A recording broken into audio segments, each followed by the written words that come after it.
Un autre développement qui fait écho entre le Burkina Faso et la France, c'est la suspension de l'aide publique de la France au Burkina Faso. Une annonce faite le 6 août dernier par la partie française.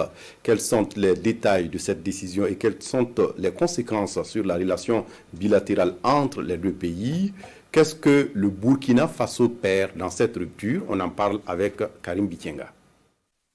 Le 6 août 2023, quand la nouvelle tombe, les médias sociaux prennent le relais. Jusqu'à nouvel ordre, la France suspend son aide au développement et d'appui budgétaire au Burkina Faso. Le jour d'après, l'annonce est le sujet des éditos de la quasi-totalité des journaux. Mais le chef du département en charge de l'économie rassure, il n'y a pas péril à la demeure. Aujourd'hui, si la France suspend son aide, ça nous interpelle sur la nécessité de nous réorganiser encore plus pour mobiliser davantage de ressources.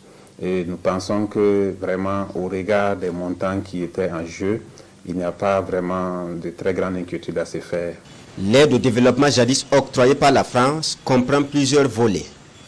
Il y a les fonds destinés au financement des projets et les appuis budgétaires. Quant aux appuis budgétaires, le Burkina Faso expérimente pour la deuxième année consécutive un fonctionnement sans apport de la France. En 2022, nous n'avons pas reçu un appui budgétaire de la France. En 2023 non plus. Mais en 2022, nous avons reçu des appuis projets. C'est-à-dire que la France a contribué à financer des projets à hauteur de 56 milliards. Et dans les 56 milliards, il y avait 36 milliards de prêts et 20 milliards de dons. Cette année, l'aide française était prévue à 20 milliards, ça n'a pas été fait. Qu'à cela ne tienne, le Burkina Faso poursuit sa marche vers le développement.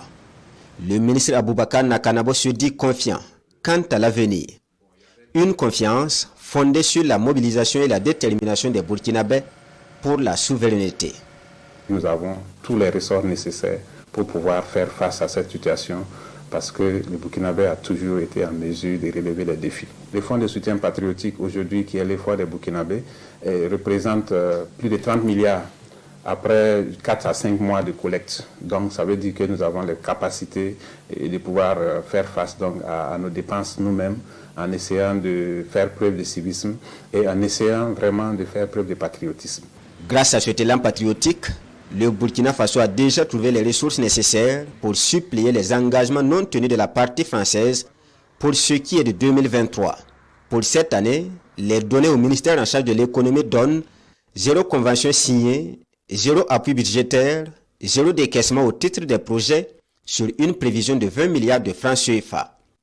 Comme pour dire que le Burkina a tourné bien avant la page de l'aide au développement, objet de suspension aujourd'hui.